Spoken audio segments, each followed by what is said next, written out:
Question வந்து இதுக்கு previous வீடியோல இருக்கும் ஓகேவா, மேல ஐ கார்டில் இருக்கும், செக் பண்ணிக்கலாம். இப்போ கொஸ்டின்ஸ் முடிச்சோம் அப்படின்னா அதுக்கு மூணுக்கு ஆன்சர். நேற்றே வந்து என்ன பார்த்துருந்தோம்னா ஒரு ஏபிசின்னு சொல்லி 3 விதமாக கொஸ்டின் கொடுத்துருந்தோம். அதுல வந்து என்ன சொல்லியிருந்தோம்னா இதுல சைலண்ட் கொஸ்டின் தான் அந்த ஃபர்ஸ்ட் கொஸ்டின். இது ரெண்டுமே பார்த்தோம்னா இங்க சம்ல கொடுத்துட்டான். ஃபர்ஸ்ட் கொஸ்டின் சைலண்ட் கொஸ்டின், அது எப்படின்றதெல்லாம் போன வீடியோல பார்த்துட்டோம். இப்போ ஃபர்ஸ்ட் வந்து லேர்னிங் பர்சன்டேஜ் வந்து ரீசனபிளா இல்லையா, 80% ரீசனபிளா இல்லையா அப்படின்னு பார்த்தோம் அப்படின்னா ஒரு யூனிட்டுக்கு 40 ஹவர்ஸ் அப்படிங்கிறது கொடுத்துட்டான். அப்போ 14 யூனிட்ஸ் வந்து கம்ப்ளீட் பண்ணியிருக்கோம், அதுக்கு வந்து 240 ஹவர்ஸ் டைம் டேக்கன் ஆயிருக்கு அப்படின்னு கொடுத்துருக்கான்.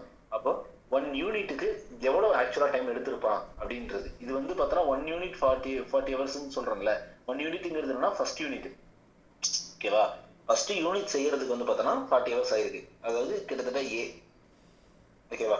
இப்போ 14 யூனிட் செய்யறதுக்கு வந்து 240 ஹவர்ஸ் டைம் டேக்கன் எடுத்திருக்கோம்னு சொல்லியிருக்காங்க. அப்போ 240 ஹவர்ஸ் டிவைட் பை 14 யூனிட்ஸ்னு போடுறப்போ நமக்கு வந்து ஆக்சுவலா ஒரு யூனிட்டுக்கு என்ன ஆக்சுவலா டைம் எடுத்திருக்காங்க அப்படிங்கிறது தெரியும். ஓகே, இந்த டைம் எவ்வளவு எடுத்திருக்காங்கன்னு தெரிஞ்சிருச்சு. இப்போ நான் ரீசனபிளா இல்லையா அப்படின்னு செக் பண்றதுக்கு என்ன பண்ணணும், நார்மலாவே பார்த்தோம்னா அந்த வயசுக்கு ஏ எக்ஸ் பர் பி அந்த ஃபார்முலால எக்ஸுக்கு பதிலாக அந்த 14 யூனிட்டை போய் நான் போட்டே பண்ணா அதுல வந்து ஒரு டைம் டேக்கன் வந்திருக்கும்.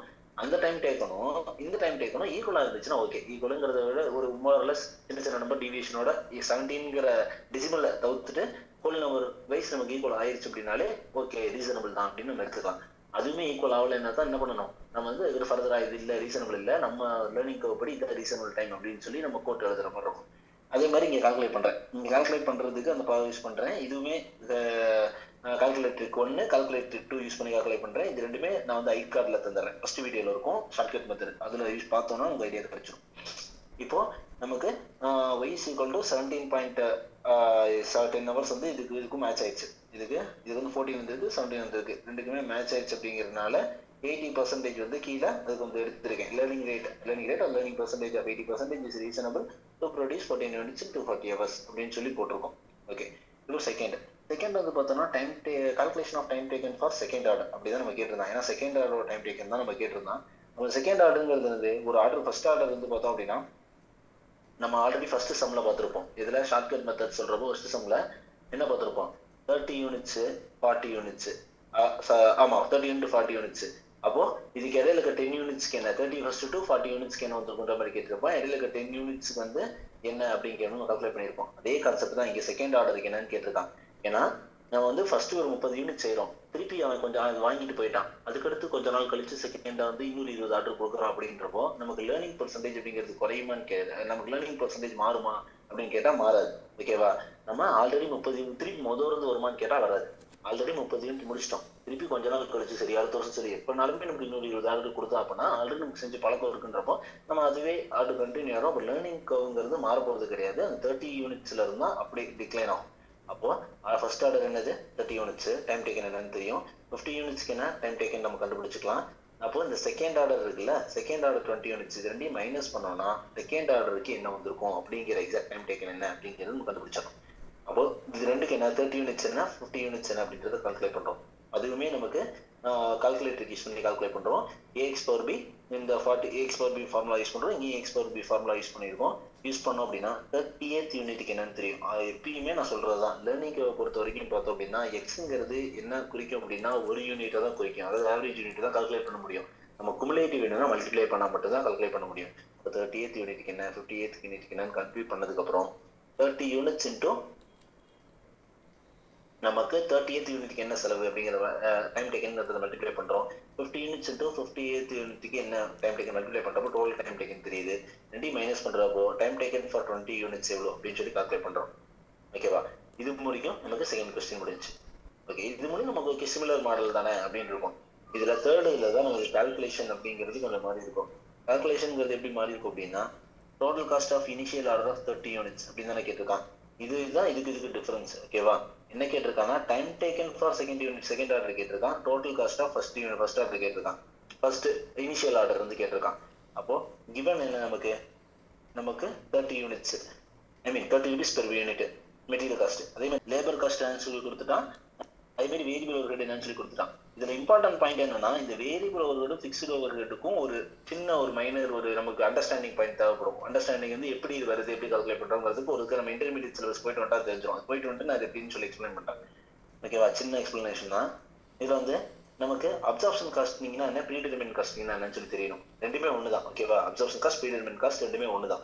அப்சார்ப்ஷன் காஸ்ட்னா என்னது அப்படின்னு பார்த்தோம் அப்படின்னா, நமக்கு budgeted cost divided by budgeted units அப்படின்னு சொல்லி சொல்லுவாங்க. அதாவது என்னன்னா, budgeted cost divided by budgeted units. இது எதுக்கு அப்படின்னு பார்த்தோம்னா, நம்ம வந்து நம்ம வந்து ஒரு ஃபினான்ஷியல் இயர்ல இருக்கோம் அப்படின்னு வச்சுக்கிட்டோம் அப்படின்னா, இப்போ வந்து நம்மளோட ஃபினான்ஷியல் இயர் வந்து 1/4ல இருந்து ஆரம்பிக்கும். கரெக்டா? 1/4ல இருந்து ஆரம்பிச்சு 31st முடியும். இப்போ 31st முடிஞ்சிருது. இப்போ இதுக்கு பிட்வீன்ல நமக்கு மிடில் வந்து ஒரு ப்ராடக்டோட காஸ்ட் தெரியுமான்னு கேட்டா தெரியாது. ஏன்னா இன்டைரக்ட் காஸ்ட் எல்லாமே பார்த்தோன்னா இயர் எண்ட்ல தான் ஃபைனலைஸ் பண்ணி டோட்டல் காஸ்ட் வந்திருக்கும். அப்போ ஒரு product total number of units, அதாவது total cost divide by total number of units போட்டாதான் நமக்கு என்ன கிடைக்கும்? Total cost divide by total number of units போட்டாதோ இல்ல டோட்டல் நம்பர் ஆஃப் யூனிட்ஸோ இல்ல எந்த பேஸோ அதை யூஸ் பண்ணி கால்குலேட் பண்ணா மட்டும்தான் பெரிய யூனிட்டோட காஸ்ட் என்னன்னு தெரியும். ஆனா அந்த டோட்டல் காஸ்ட்ங்கிறது எப்பதான் வரும்? இயர் எண்ட்ல தான் வரும். ஓகேவா?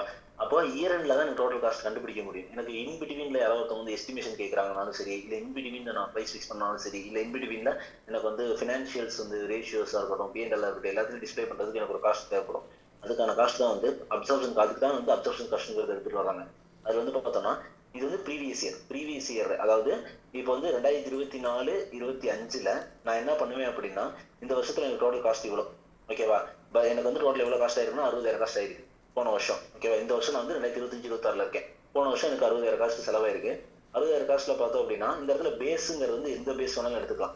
சில பேர் வந்து என்ன சில அப்ராப்ரியேட்டான பேஸ் எது வந்து மேக்ஸிமம் அந்த காஸ்ட் வந்து இன்ஃப்ளூயன்ஸ் பண்ணுது அப்படிங்கிறத பார்ப்பாங்க. எதை பொறுத்து அது காஸ்ட் மாறிட்டே இருக்குங்கிறத பார்ப்பாங்க.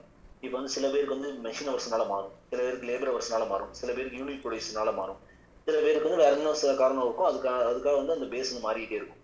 அப்போ அந்த இங்க வந்து நம்ம என்ன எடுத்துக்கிறோம்? அவர்ஸ்ங்கிறது எடுத்துக்கிறோம்.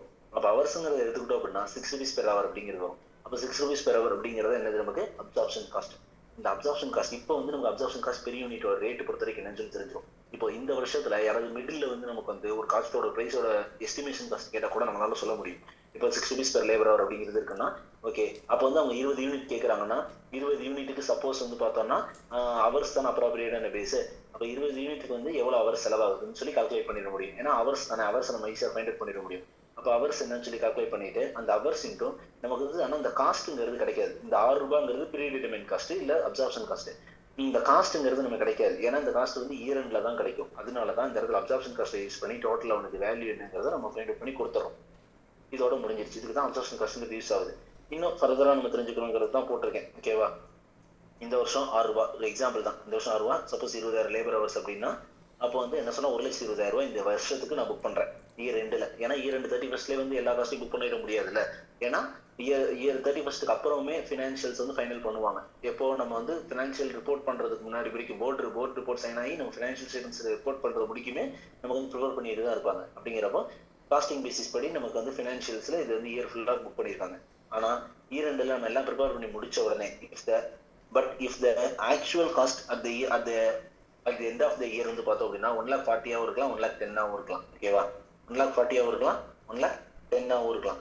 அப்போ நமக்கு 1,40,000 or 1,10,000 ரெண்டுமே நமக்கு வந்திருக்கும். ஐ மீன் ரெண்டுமேனா ஏதாவது ஒன்று எடுத்துக்கலாம். சப்போஸ் 1,40,000 வந்திருக்கும், 1,10,000 வந்திருக்கும்.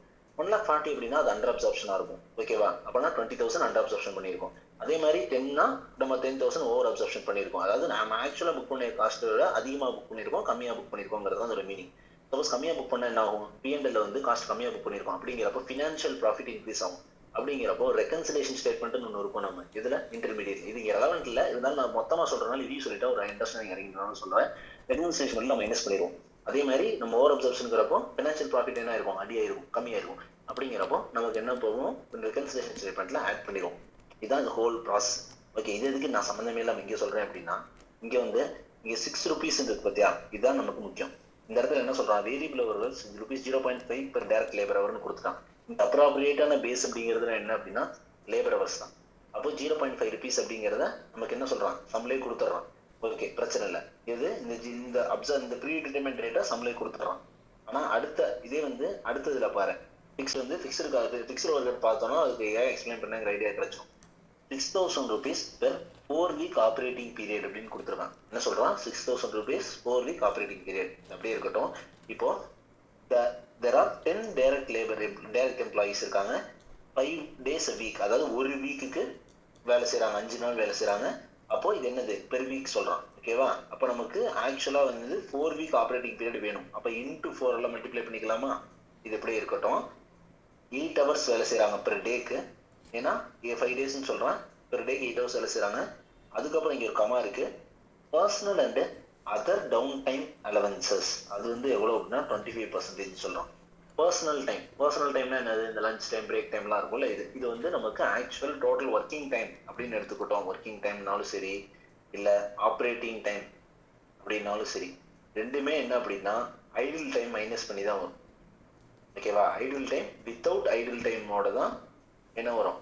ஒர்க்கிங் டைம் இருந்தாலும் சரி. அப்ப ரெண்டுமே கிட்டத்தட்ட ஒண்ணுதான். ஓகேவா? ஐடில் டைம் மைனஸ் பண்ணி தான் வரும். இந்த இடத்துல ஐடில் டைம்ங்கிறது தான் 25% சொல்றோம். அப்போ டோட்டலா என்ன சொல்றேன், என்ன இந்த இடத்துல சொல்ல வர்றான்னா 10 எம்ப்ளாயிஸ் வேலை செய்யறாங்க. மொத்தம் வந்து 5 நாள் வேலை செய்யறாங்க. 5 நாளுங்கிறது ஒரு வாரத்துக்கு. அப்ப 4 வாரம் தான் ஆப்ரேட்டிங் பீரியட். அப்ப 4 வாரத்தோட மல்டிப்ளை பண்ணோம் அப்படின்னா நமக்கு என்ன கிடைக்குது? ஒரு வேல்யூ கிடைக்கும், ஒரு ஹவர்ஸ் கிடைக்கும், நம்பர் ஆஃப் ஹவர்ஸ் கிடைக்கும். அதுல இருந்து 8 total days number of days கிடைச்சிருக்கும். அதுல இருந்து பார்த்தோம்னா இன்டூ 8 ஹவர்ஸ் அப்படின்னு போட்டோம்னா டோட்டல் ஹவர்ஸ் கிடைக்கும். அந்த ஹவர்ஸ்ல இருந்து மைனஸ் 25% போட்டாலும் சரி இல்ல இன்டூ 75% போட்டாலும் சரி, ரெண்டுமே ஒரே ஆன்சர் தான் வரும். போட்டோம்னா நமக்கு டோட்டல் டைம் எவ்வளவு அப்படின்னு தெரியும். என்னது? 4 வீக் ஆப்ரேட்டிங் பீரியடோட டைம். அந்த ஆப்ரேட்டிங் பீரியடுங்கிறது என்ன சொல்ல வர்றான் அந்த இடத்துல?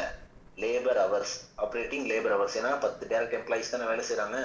அப்ப அந்த டைரக்ட் லேபர் ஹவர்ஸ் பொறுத்த வரைக்கும் இல்ல லேபர் ஹவர்ஸ் ஆப்ரேட்டிங் டைம் பொறுத்த வரைக்கும் என்னன்னு சொல்லி தெரிஞ்சிடும். ஓகேவா? இப்போ ஆப்ரேட்டிங் டைம் பொறுத்த வரைக்கும் என்னன்னு தெரிஞ்சிருச்சா? இப்போதான் நான் இங்க எக்ஸ்பிளைன் பண்ணதையும் இதையும் நீங்க வந்து இப்போ வந்து கம்பேர் பண்ணிக்கோ. Budgeted cost divided by appropriate base, இதான் நமக்கு predetermined rate. Fixed overheads divided by operating labour hours. Fixed ஓவர்ஹெட்ஸ்ங்கிறது என்னது? நமக்கு 6000 divided by operating labour hours. இதுதான் ப்ரீ டிட்டர்மின்ட் ரேட். அதாவது குழப்புது, என்ன சொல்றேன்னு புரியல அப்படின்னா நமக்கு இந்த இடத்துல இந்த சம்ல என்ன கேட்டிருக்கான் அப்படின்னா predetermined rate or absorption cost அப்படிங்கிறத ஃபைண்ட் அவுட் பண்ண சொல்லியிருக்கான். ஓகேவா? தேர்ட்ல வேரியபிள் காஸ்ட்ல பார்த்தோம்னா நமக்கு கொடுத்துட்றான். எதை? இந்த அப்சார்ப்ஷன் ரேட்டை கொடுத்துட்றான். ஏன்னா அப்சார்ப்ஷன் ரேட்டுங்கிறது என்ன சொன்னேன், நமக்கு இந்த வருஷத்துல ஃபினான்சியல் கண்டுபிடிக்க முடியாது. அதனால 6 இன்டூ ஆக்சுவலால மல்டிப்ளை பண்ணிக்குவோம். 6 ரூபாங்கிறது ப்ரீ டிட்டர்மின்ட் ரேட். போன வருஷத்துல இருந்து எடுத்துட்டு வந்திருப்பாங்க. இந்த வருஷம் எனக்கு எவ்வளவு செலவாச்சு மல்டிப்ளை பண்ணா எனக்கு அப்சார்ப்ஷன் காஸ்ட் கிடைக்கும். கரெக்டா? அதுதான் நம்ம இந்த வருஷமும் யூஸ் பண்ணிக்குவோம். இயர் ரெண்டுல நமக்கு ஆக்சுவல் ஃபினான்ஸ் காஸ்ட் என்னங்கிறத வச்சு ரெக்கன்சில் பண்ணிக்குவாங்க. அது வேற விஷயம், அதுக்குள்ள நான் போல. இப்போதைக்கு நமக்கு காஸ்டிங் தான் ப்ரிப்பேர் பண்றோம். இதோட நம்ம நிப்பாட்டிக்கலாம். இதெல்லாம் நமக்கு தேவையில்லை. இதெல்லாம் எக்ஸ்பிளைனுக்காக பண்ணேன். இதோட நிப்பாட்டிக்கலாம். அப்சார்ப்ஷன் காஸ்ட்ங்கிறது என்னது? 6 rupees இன்டூ 20,000 ஹவர்ஸ் அப்படிங்கிறப்போ எவ்வளவு வந்திருக்குன்னு தெரிஞ்சிருக்கும். ஓகேவா? இப்போ அதே இதை இங்க எடுத்துக்கிட்டோம் அப்படின்னா இங்க வந்து ஃபர்ஸ்ட் இதுக்கு நம்ம கொடுத்துட்றான். இதுக்கு அப்படி கொடுக்கல, நம்ம தான் ஃபைண்ட் அவுட் பண்ணணும். இதுக்கு எப்படி ஃபைண்ட் அவுட் பண்றது? Budget cost divided by appropriate base. இங்க பட்ஜெட் காஸ்ட் பொறுத்த வரைக்கும் ஃபிக்ஸ்ட் ஓவர்ஹெட் போன வருஷத்தோட எடுத்துக்கிறேன். இங்க அப்ராப்ரியேட் அந்த பேஸ் தான் என்ன சொல்றான்? Operating labour hours, operating working period இருக்குல்ல, அதை சொல்றான். அப்போ இதை கால்குலேட் பண்ணா predetermined cost absorption rate தெரிஞ்சிருவான். அதை இது கூட மல்டிப்ளை பண்ணணும். ஆக்சுவல் அப்ராப்ரியேட் பேஸ், இந்த இடத்துல அப்ராப்ரியேட் பேஸ் என்ன யூஸ் பண்ணமோ அது போன வருஷத்துல கால்குலேட் பண்ணியிருப்போம். போன வருஷம் என்ன ஆயிடுச்சு, போன வருஷம் என்ன முடிஞ்சிருக்கும் கொடுக்கறத வச்சு கால்குலேட் பண்ணியிருப்போம். இந்த வருஷம் அது என்ன ஆயிருக்கும் அப்படிங்கறத அதோட மல்டிப்ளை பண்ணணும். Actual appropriate base that is operating labour hours multiply பண்றப்போ நம்மளுக்கு என்ன கிடைக்கும் அப்படின்னு பார்த்தோம் அப்படின்னா என்ன கிடைக்கும்? டோட்டலா மல்டிப்ளை பண்றப்போ இந்த வருஷம் என்ன எனக்கு அப்சார்ப்ஷன் காஸ்ட் இருக்கும்னு தெரிஞ்சிருக்கும். ஏன்னா காஸ்டிங் பேசிஸ்ல நமக்கு கிடைக்கும். அதுதான் சொல்ல வரோம். இதுதான் இதுக்குள்ள டிஃபரன்ஸ். ஓகேவா? அதாவது திருப்பி சொல்றேன், இதுல நம்ம என்ன கால்குலேட் பண்ண சொல்றோம்? Predetermined rate. அதுக்காக தான் இதெல்லாம் எக்ஸ்பிளைன் பண்றேன். ப்ரீ டிட்டர்மின்ட் எப்படி கண்டுபிடிக்கிறது இங்க பார்த்தோம். ப்ரீ டிட்டர்மின்ட் ரேட்டுக்கு லாஸ்ட் இயர்ல இருந்து ப்ரீவியஸ் இயர் டேட்டா வச்சு ப்ரீ டிட்டர்மின்ட் ரேட் கண்டுபிடிச்சிருவாங்க. அது கரண்ட் இயர்ல யூஸ் பண்ணுவாங்க. அசஸ்மெண்ட் இயர்ல எப்படி சொல்லுவாங்கன்னா predetermined rate into actual basis. என்ன பேஸ் யூஸ் பண்ணாங்களோ அந்த பேஸோட கம்ப்ளீட் பண்ணணும் அப்படின்றத கால்குலேட் பண்ணுவாங்க. இங்க நம்ம என்ன அசம்ஷன் எடுக்கிறோம்னா இந்த 6000 இந்த 4 வீக் ஆப்ரேட்டிவ் பீரியட் ப்ரீவியஸ் இயரோட அசம்ஷன் பண்ணி ப்ரீடிட்டர்மின்ட் ரேட் கண்டுபிடிச்சு நம்ம லேர்னிங் கர்வ் யூஸ் பண்ணி கால்குலேட் பண்றோம் இல்லையா? ஏன்னா இனிஷியல் ஆர்டரோட டோட்டல் காஸ்ட் தான் எண்ட் ஆஃப் தி டே நம்ம இதெல்லாம் இது பண்றோம். இனிஷியல் ஆர்டரோட டோட்டல் காஸ்ட் கால்குலேட் பண்ணோம். அப்ப இனிஷியல் ஆர்டருக்கு என்ன நேரம் எடுத்திருக்குன்னு தெரியும், டைம் டேக்கன். அதுதான் ஆப்ரேட்டிங் லேபர் ஹவர்ஸ் எடுத்துக்கிறோம். அந்த ஆப்ரேட்டிங் லேபர் ஹவர்ஸோட இதை மல்டிப்ளை பண்றப்போ நமக்கு என்ன கிடைக்கும்? டோட்டல் காஸ்ட் என்னன்னு தெரியும். அவ்வளவுதான். இதுதான் இதுல ட்வீட் பாயிண்ட். இது மட்டும்தான் இதுல வந்து சேஞ்சிங் பாயிண்ட். இதுக்கு நமக்கு இன்டர் சிலபஸோட நாலேஜ் இருந்தாதான் நமக்கு இதை அப்ரோச் பண்ண முடியும். இப்போ ஃபிக்ஸ்டு ஓவர் ஹெட்ஸ் என்னன்னு சொல்கிறோம் 5 days 8 hours 10 labors 4 week into 75% போட்டாலும் சரி இல்லை 10 to -25% அப்படின்னு போட்டாலும் சரி ரெண்டுமே ஒரு ஆன்சர் தான் வரும். அதான் 100% -25% down time allowance, that is to find out operating பீரியடுக்காக இது பண்ணுறோம். பண்ணோம்னா 1200 லேபர் ஹவர்ஸ் கிடைக்கும். இப்போதான் அப்சர்வேஷன் காஸ்ட் ப்ரீடிமினேட் காஸ்ட் என்ன சொல்கிறோம், ஃபிக்ஸ்டு ஓவர்ஸ் காஸ்ட்டால் டிவைட் பண்ணுறோம், ஹவர்ஸ் ஆர் அப்ரோப்ரியேட் பேஸால் டிவைட் பண்ணுறப்போ 5 rupees per operating labour hour அப்படின்றது தெரியும். அதாவது fixed overheads operating labour hour 6000 ரூபாய், நம்ம 1200ங்கிறது இங்கே மேலே ஃபைண்ட் அவுட் பண்ணிடுவோம். இங்கே கால்குலேட் பண்ணுறப்போ நம்ம ப்ரீ டிட்டர்மினேட் ரேட் இல்லை அப்சார்ப்ஷன் ரேட் என்னன்னு சொல்லி தெரிஞ்சிடும். இதை அப்ளை பண்ணுறோம். என்ன அப்ளை பண்ணுறோம், டோட்டல் காஸ்ட் தான் கேட்டிருக்கோம். Total cost for initial order எவ்வளோ 30 யூனிட்ஸ், 30 யூனிட்ஸ் இன்ட்டு 30 எவ்வளோ வந்திருக்கு அப்படின்னு கால்குலேட் பண்ணிக்கும். அதே மாதிரி லேபர் காஸ்ட்டுங்கிறது ஹவர்ஸ் வச்சு தானே கால்குலேட் பண்ணுறோம். ஹவர்ஸுங்கிறது எப்படி நமக்கு இங்கே இருக்கு, நம்ம இங்கே கால்குலேட் பண்ணியிருக்கோம். என்ன ஹவர்ஸுங்கிறது இங்கே கால்குலேட் பண்ணியிருக்கோம். நமக்கு என்ன ஹவர்ஸுங்கிறது இங்கே தெரிஞ்சிருக்கும். காஸ்ட்டுங்கிறது நம்ம ஆல்ரெடி சம்பளம் கொடுத்துட்டான் 6 ரூபாங்கிறது, அதான் நான் கிவன் டேட்டா இங்கே எடுத்து எழுதியிருக்கேன். 6 ரூபாங்கிறது கொடுத்துட்டான். மல்டிப்ளை பண்ணுறப்போ லேபர் காஸ்ட் என்னன்னு தெரியும். வேரியபிள் ஓவர் ஹெட்ஸ் பொறுத்த வரைக்கும் 0.5 per labour hour, 5 per labour hour அப்படிங்கிறது தான் இதோட அப்ராப்ரியேட்டான பேஸ். ஓகேவா, இங்கே அப்ராப்ரியேட்டான பேஸ் ஹவர்ஸ் எடுக்கிறோமா, இங்கே ஹவர்ஸ் வருதா, அதே மாதிரி இங்கே லேபர் ஹவர்ஸோட அப்ராப்ரியேட் பேஸ் என்ன சொல்கிறோம்னா 0.5 per டைரக்ட் லேபர் ஹவர் கொடுத்துட்டான். ப்ரீ டிட்டர்மினேட் ரேட்டு அதான் ஆக்சுவலோட மல்டிப்ளை பண்ணணும். Predetermined rate into actual multiply பண்ணுறப்ப என்ன வருது, இதுதான் டோட்டல் காஸ்ட் வந்திருக்கும். அதே மாதிரி fixed overheads predetermined rate நம்ம ஃபைண்ட் அவுட் பண்ணோம். இது கொடுத்துட்டான், இது நம்ம ஃபைண்ட் அவுட் பண்ணுறோம். ஃபைண்ட் அவுட் பண்ணதில் இதோட மல்டிப்ளை பண்ணுறப்போ ஆக்சுவலோட மல்டிப்ளை பண்ணுறப்போ இதோட காஸ்ட் தெரியும். எல்லாம் கால்குலேட் பண்ணால் டோட்டல் காஸ்ட்ன்றது தெரியும். இவ்வளோதான் சம். இதுதான் கொஞ்சம் டீட்டெயிலாக இருக்கும். இன்னொரு சம் இருக்குது. அது என்ன சொல்கிறதுனா ஒரு கொஸ்டின் மட்டும்தான் இருக்கும். கொஸ்டினோட நான் கொஸ்டின் மட்டும் எக்ஸ்பிளைன் பண்ணுறேன். அது ரொம்ப சின்ன சம் தான். கொஸ்டின் எக்ஸ்பிளைன் பண்ணால் நமக்கு லேர்னிங் கர்வ் முடிச்சுக்கிறோம். சிமிலர் சம்னா இதுதான் லாஸ்ட் கொஸ்டின் நமக்கு லேர்னிங் கர்வ்ல. இதில் பார்த்தோம் அப்படின்னா இது ரொம்பவே சிம்பிளான சம் தான். A firm received an order to make the supply of 8 units. ஓகேவா, for standard product involves intermediate labor operations. The first unit was made of 10 hours. அதாவது A is equal to 10 hours. It is understand that this type of operations to subject to 80% learning rate. 80% learning rate இது கொடுத்துருப்பான் to find out B. அதுக்கடுத்து the workers are getting wages at the rate of 12 rupees per hour. Okay, cost labour cost மட்டும்தான் நமக்கு இருக்கு. Okay, இதை வச்சு நம்ம என்ன பண்ண முடியும், y is equal to x power b calculate பண்ணலாமா. y is equal to ax power b அப்படின்னு போட்டோம் அப்படின்னா நமக்கு yல ஹவர்ஸ் எவ்வளோன்னு சொல்லி தெரியும். எதுக்கு 8 யூனிட்ஸ்க்கு கால்குலேட் பண்ணிட்டு இன்டூ 12 rupees per hour அப்படின்னு போட்டோம்னா டோட்டல் காஸ்ட் கிடைச்சிடும். அதுதான் ஃபர்ஸ்ட் கொஸ்டினோட ஆன்சர். ஃபர்ஸ்ட் கொஸ்டின் என்ன கேட்கலாம், the total time taken and labor cost required to execute the above order. Okay, அடுத்து second, if a repeat order of 24 units is also received from the same customer, what is the labor cost for the second order? இது already நம்ம first sum second இப்போ previous some நிறைய சம்லாம் calculate பண்ணிட்டோம். இதோட இதுவே என்னது எப்படி கால்குலேட் பண்ணுவோம், ஃபர்ஸ்ட் ஆர்டர் இந்த மாடல் தான். First order is equal to 8 unit. ஏன்னா திருப்பி ஒரு ஆர்டர் கொடுத்துட்டு அவன் கொஞ்சம் அவங்களுக்கு சின்ன ஆர்டர் கொடுத்தா லேர்னிங் கர்வ் குறையுமா கொடுமா அப்படிலாம் கிடையாது, இல்லை எப்பயும் போல தானே இருக்கும். 8 யூனிட்டுக்கு என்ன டைம் டேக்கன். அதே மாதிரி செகண்ட் ஆர்டர் எவ்வளோ கொடுத்துருக்கான் 24 யூனிட்ஸ்.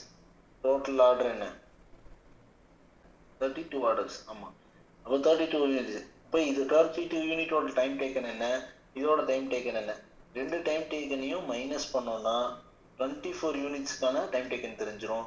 அந்த டைம் டேக்கன் இன்டோ லேபர் ரேட்டோட மல்டிப்ளை பண்ணோம் அப்படின்னா நமக்கு வர்றது 24 யூனிட்ஸுக்கு என்ன காஸ்ட் அப்படின்னு தெரிஞ்சிடும். அதுதான் இங்கே சொல்லியிருக்கான். ஓகேவா, 24 காஸ்ட் 24 என்ன சொல்லியிருக்காங்கன்னா repeat or 24 units also received இந்த சேம் கஸ்டமர் எவ்வளோ வந்திருக்கும் அப்படிங்கிற மாதிரி கேட்டிருப்பான். அதை கால்குலேட் பண்ணி சொல்லிடுறோம். இவ்வளோதான் முடிஞ்சிடும். இதோட லேர்னிங் கர்வ் முடிஞ்சு. இன்னும் அடுத்து ஃபியூச்சரில் பார்த்தோம்னா அப்படி ஒவ்வொரு டாப்பிக்காக ஒர்க் பண்ணலாம். டேரக்ட் டாக்ஸு, அதுக்கடுத்து இதில் இன்னும் காஸ்டிங் சிமுலேஷன் அது நிறைய இருக்குது, ஓஎம்எஸ் பாட்டு இன்னும் நிறைய இருக்குது. ஒன்று டச் பண்ணிடலாம்.